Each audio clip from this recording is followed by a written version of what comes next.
tanya, ukuran orang sholat 2 rakaat selesai itu udah lama namanya. Lama 2 rakaat, kalau itu rakaatnya tahajud. Langsung aja dipanjangin. Itu ya. Kalau ukuran sholat 2 rakaat selesai itu udah lama namanya. Ya. Saya mengalami membeli domba ya, tebal itu. Ya, bulunya tebal. Saya pikir boleh dari cukur dulu. Boleh Pak, boleh cukur dulu kalau Bapak nggak yakin. Tapi kalau saya biasanya nggak saya cukur Pak, saya sibak pakai pisau. Jadi kalau leher domba begini nih, mana tadi praktek hewan piaraan kita.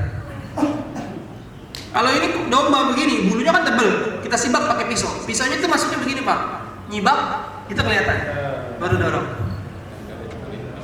Iya, tempelin pisau itu kulit. Kita gitu itu, pisaunya bulunya ngikut kan, udah kelihatan jalur kita. Jakunya keraba nggak? Keraba. Hewan mah mau yang cewek, mau yang cowok, mau yang betina, mau yang jantan, ada jakunya Pak. Manusia aja yang cewek kadang-kadang ada jakunya ya. Lu Cinta Luna ada jakunya. Ya kelihatannya cewek kelihatannya. Ya jadi kalau ada jadinya belum putus, atau misalkan lagi gorok pisaunya jatuh, lagi gorok sapi pisaunya jatuh, bagaimana nih? Baru udah robek sedikit, tapi kan belum selesai tuh. Boleh kan diterusin? Boleh. Asal cepet. Makanya kalau anak juleha minimal bawa 3 pisau bisa Pak. Yang buat motong 1, cadangan 1 di pinggang. Yang di sepatu bot kadang-kadang 1. Kalau yang di pinggang ribet ngambilnya, sepatu bot deket. Set. Walaupun itu nggak disarankan, karena khawatir keluar dari sarung di sepatu bot, robek kaki bisa. Tapi kita punya cadangan. Ketika saya pernah kejadian begitu soalnya. Nyembelih, untungnya belum kegorok, pisaunya baru mau ini jatuh ke got. Nggak dalam sih, tapi kan lumayan makan waktu. Hewan udah siap, ambil pisau cadangan, potong. Ya, jadi boleh itu Pak. Sama wadah jahit ternyata pas kita cek, tapi jangan disengajain ya. Potong tinggal dulu lah, kopi dulu. Nah itu nggak boleh, itu nggak boleh kalau disengajain. Kalau nggak sengaja, yang penting cepet. Nanti kalaupun lama jaraknya ukuran lebih dari ukuran orang sholat 2 rakaat, lihat ada kondisi hayatul mustaqirah apa enggak masih? Apa hayatul mustaqirah cirinya? Ketika garis selesai sembelih masih ada refleks mata. Yang kedua, kaki gerakannya masih kuat. Yang ketiga, semburan darah masih kencang. Yang keempat, masih ada napas perut. Itu masih hayatul mustaqirah. Kita mau terusin tadi yang belum sempurna boleh. Kalau jaraknya terjeda lama. Kalau jaraknya cepat nggak usah pakai ngeliat itu, langsung aja. Karena jaraknya cepat. Gitu ya Pak ya. Nah bagaimana kalau masih kondisi hayatul mustaqirah, bagian tubuhnya yang kita ambil, jadi kita bahas. Boleh, tapi tidak ihsan dan saya tidak menyarankan. Tapi kalau misalkan Bapak jadi penyembelih, udah jadi penyembelih, gabung di Juleha Bekasi Raya, jobnya banyak gitu misalkan. Sehari 3 tempat. Potong, masih kencang-kencang, putusin palanya. Bapak punya alasan. Oh boleh Pak, nggak jadi bangke, karena udah saya sembelih. Cuma tidak jangan. Bahkan nanti hewan diseret dipindahin aja, ada yang bilang lah, habis digorok diseret dipindahin. Udah biarin sampai benar-benar mati. Lama dong. Ya kalau nyembelihnya bener mah insya Allah nggak lama. Kalau nyembelihnya bener insya Allah paling 5-7 menit. Kalau untuk menyembelih ya Ustaz, baik hewan sapi maupun kambing atau domba, ketika sudah selesai sembelih itu pisau itu suka di Dulu sih begitu dulu. Sama tadi begitu. Dulu sih begitu. Mertua saya ngajarin kalau habis nyembelih kambing, goloknya peperin di kulitnya nih biar nggak bau gitu. Setelah saya pelajari ternyata bukan hanya penyembelihan, faktor higienitas sangat penting. Boleh apa enggak? Itu nggak disarankan Pak. Kalau golok masih darah, tadi kan darah itu adalah sarana penyebaran bakteri. Dipeperin ke kulit takutnya menyebarkan bakteri. Jadi nggak usah. Kalau mau ngelap golok bersihin, guyur aja, siapin air. Makanya saya selalu rewel di setiap tempat saya nyembelih itu siapin air yang ngalir. Kalau dia sakirin malah dulu pernah saya nyembelih di belakang, ini masih zaman di belakang. Airnya pakai karbol. Airnya pakai karbol karena lagi zaman pandemi. Terus biar ngilangin baunya cepet. Cuman bahayanya nanti kalau kena daging, gitu aja. Bahayanya kalau kena daging. Gimana sih ngilangin bau amis darah setelah penyembelihan? Pakai Baclean, Pak. Baclean secukupnya, campurin air di ember, guyurin tempat itu. Insya Allah cepet. Karena Baclean itu membunuh bakteri. Jangan dibakar. Kalau dibakar nanti ngerembet kemana-mana.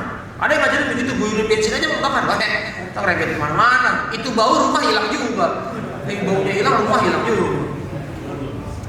Belum lunas. Ya, misalkan nggak sempet kita wadah jahinya nih nggak sempet kita potong, sah nggak? Sah. Kita pakai kaul Imam Syafi'i. Itu makanya yang saya lihat kenapa ada istilah rahmatul ummah fi ikhtilafil a'immah. Salah satu anugerah kita sebagai umat Islam, kita punya banyak pendapat imam, punya banyak pendapat. Artinya bisa kita gunakan ketika kita menyikapi orang lain. Misal ada yang nyembelih hewannya sendiri, ada yang belum putus nih di lehernya, maka kita bisa pakai pendapat mazhab yang lain untuk menilai sembelihan itu. Oh, misalkan yang agak susah tuh mari ya Pak, mari itu agak susah karena dia bentuknya kenyal. Jadi kadang-kadang kalau pisaunya udah mulai tumpul tuh nggak putus. Wadah jahit putus, hukum putus, marinya belum.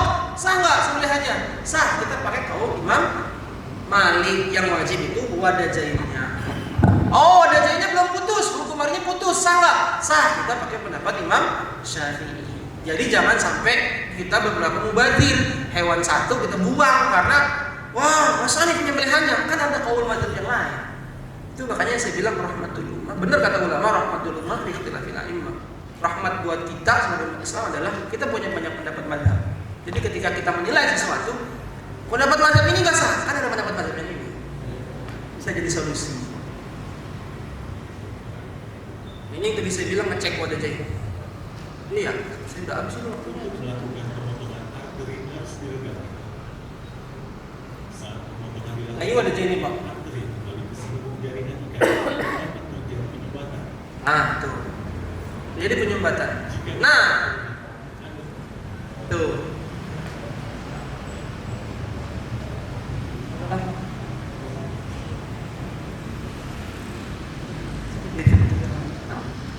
Jadi diperiksa. Oh, darahnya ternyata nggak keluar banyak. Cek, berarti ada yang mampet. Iris bagian yang mampetnya, dipotong. Tuh, darahnya ngalir lagi. Pastikan hewan mengalami pendarahan sebelumnya. Oh, ditarik dilihat. Hewan mungkin mulai pulih kesadarannya. Ini bukan thorax sticking ya Pak. Ini cuma apa? Penyempurnaan, koreksi. Kalau thorax sticking itu parah, habis digorok, masuk tangan jagal bawa pisau ke arah jantung, ditusuk dari situ. Itu parah, itu nggak dibolehin. Khawatirnya kita bingung matinya gara-gara disembelih apa jantungnya ditusuk. Di Hawashi Syarwani, Syarah Tuhfatul Muhtaj, saya baca pendapat begini. Kalau hewan tadi itu masalah kepalanya dipisahin, kakinya dicopot, kira-kira bikin mati nggak tuh kalau kaki hewan dicopot? Hewan hidup nih, kakinya kita copotin, mati nggak? Enggak. Tapi maka kalau tindakannya begitu, setelah disembelih kakinya dicopot, masih boleh. Walaupun belum mati bener. Karena apa? Toh ngambil kaki masih hidup aja nggak bikin dia mati. Bagaimana kalau hewan mati hidup nih, kita dedel perutnya, keluarin ususnya, mati nggak? Mati kalau itu mah. Maka Hawashi Asy'arani bilang kalau habis digorok terus perutnya langsung didedel, dikeluarin ususnya, itu baru haram. Kenapa? Khawatirnya matinya bukan karena digorok, karena keluarin ucus. Dedel perutnya. Kalau timbang nyopotin kaki mah nggak jadi masalah, karena bisa kita pastikan matinya memang karena disembelih. Kakinya bangkai nggak? Yang nggak bangkai lah, orang udah disembelih kok. Cuman tadi tidak dikesan. Sabar apa dikit gitu. Saya pernah di Jati Bening 2. Sapi baru keluar digorok, terus kita celentangin, mau kita kulitin. Pisau aja masih saya koslek di honing di kristal. Oh, panitia yang datang, Pak, sapi yang ini diminta bijinya katanya. Kata panitia, sapi yang ini pengorbannya minta bijinya, biji kemaluannya. Kalau bahasa orang tahu biji kelot. Saya bilang ambil sendiri tuh Mas, ambil aja sendiri. Kenapa saya bilang begitu? Sapi belum diapa-apain udah ribut biji. Kecuali udah kita kulitin, baru Mas bijinya mana? Nih saya ambilin. Gitu. Ini kadang-kadang utang-utang juleha, kulitinnya lama amat. Emang kita kuli jaga. Saya guru PAI. Bang Teguh nih, Ustaz Teguh, pegawai Coca-Cola, ini pegawai PLN. Jadi kita memang benar-benar fokus di penyembelihan, terutama Idul Adha, walaupun kita tetap tujuan besarnya adalah menyebarkan masyarakat peduli halal. Nah ini hewan disembelih dilarikan ke kiri, motong halal untuk kambing tadi kita bahas, motong lampu untuk kuda dan sejenisnya, motong unta dalam keadaan berdiri kakinya diikat satu, direbahin. Kalau selain otak, ada lagi nanti ngadep kiblat. Nah ini juga nih, ngadep kiblat itu nggak sampai wajib, cuman sunnah. Kalau bapak sapinya berat, ngerubuhinnya susah, jangan pakai ngadep kiblat, serubuhnya tuh sapi aja udah. Yang ada tenaga kita kebuang buat ngurusin ngadep kiblat itu. Yang ngadep kiblat juga bukan kakinya pak, yang ngadep kiblat hewannya, lehernya nih begini. Jadi kaki kambing mau boleh ngadep kemari, yang penting lehernya nih kita mau sayat ngadep ke kiblat. Sama penyembelihnya, ya kan kalau hewan udah ngadep sono, leher ngadep sono, kita nggak mungkin ngadep sini kan? Masih ngadep sono juga, gitu. Jadi yang ngadep kiblat itu leher yang mau disayat, bukan kakinya. Kakinya mau boleh ngadep utara, begini kondisinya. Apalagi sapinya gede, saya pernah di Jadi Bening 2 juga itu, sapi 800 kilo. Gede banget, rubuh tuh sapi kita udah alhamdulillah. Pak, belum ada kiblat, Allah Akbar. Saya bilang begitu, ayo Pak bantuin narik. Nah, kan Bapak jagalnya. Ya iya kita jagalnya bener. Cuman kalau mau ngadu kiblat, ayo bantuin narik. Dan satu lagi Pak, kalau memang lahan kita ubin, ada spring gate-nya barangkali, sapi badannya kita tarik-tarik nggak luka, is oke. Masalahnya kadang-kadang tempat penyembelihan kita konblok, aspal, sapi badannya kita tarik luka nggak? Luka. Kita ngejar ngadep kiblat yang hukumnya cuma sunnah, tapi melukai hewan. Kata Majmu' Fatawa Al-Kuwaitiyah, salah satu sunnah menyembelih ditambahin nama mereka di Majmu' Fatawa itu, Isra itu menyegerakan. Secepat mungkin hewan udah rubuh, palanya posisiin, korok langsung, jangan pakai lama. Bat aja begitu, cepet. Apa? Karena dalam Isra mempercepat itu ada iroha, membahagiakan hewan. Makanya bapak nggak usah, ini saya ngalamin, melihat kucing dilindas mobil, masih sekarang. Kita apain? Tambahin Pak, biar dia matinya cepet. Emang begitu, sapi juga begitu, jangan kita sengaja-sengajain, ini lawan-lawatin. Apa kalau bahasa orang Betawi gerakannya tuh apa ya? Itulah pokoknya gerakannya. Kecek aja, kecek. Ya cepet segera. Ya posisi dari kiblat yang dimaksud begini. Terus nyembelihnya siang hari, tapi di mazhab Imam Syafi'i dibolehin nyembelih malam. Cuman makruh. Mungkin dulu makruh karena kalau nyembelih malam gelap, belum ada listrik kayak sekarang. Sekarang mau malam udah kayak siang. Ya apalagi Galaxy itu 24 jam gak ada tidurnya kan. RPH malam bang. Rumah potong hewan itu rata-rata potongnya malam. Siang bapak ke Dharma Jaya cakep, gak ada orang, gak ada sapi. Malam baru banyak. Nah ini yang penting, jangan depan hewan lain. Oh, jangan lagi dikulitin, ini lagi dilihatin. Ini bukan cuma kesian Pak, bikin stres. Saya kasih tahu, sapi itu matanya rabun, hidungnya mata telinganya tajam tapi. Bau darah, gesekan besi, kristal nih. Bapak mau motong, kadang-kadang ada yang begini dulu ya, di depan sapi.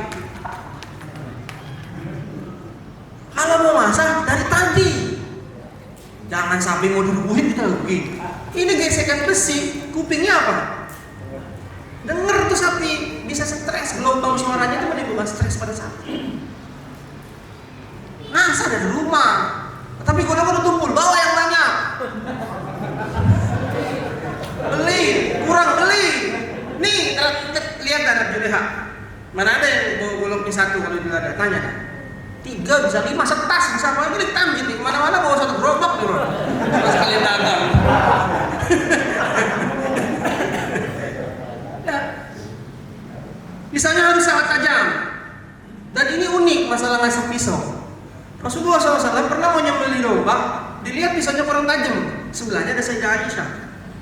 Kalau bahasa kita neng asal dulu neng dikit, Ya saya masih ada Aisyah. Ibu-ibu zaman itu bisa nyembelih, bisa ngasah Pak. Bapak kalau sekarang nggak bisa ngasah, malu. Sehingga Aisyah tidak bisa ngasah. Nah, standar ketajamannya nanti dibahas.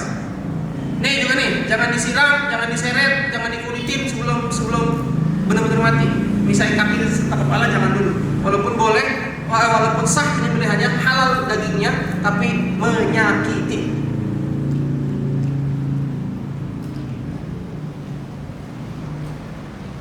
Nah ini tadi hayatul mustaqirah.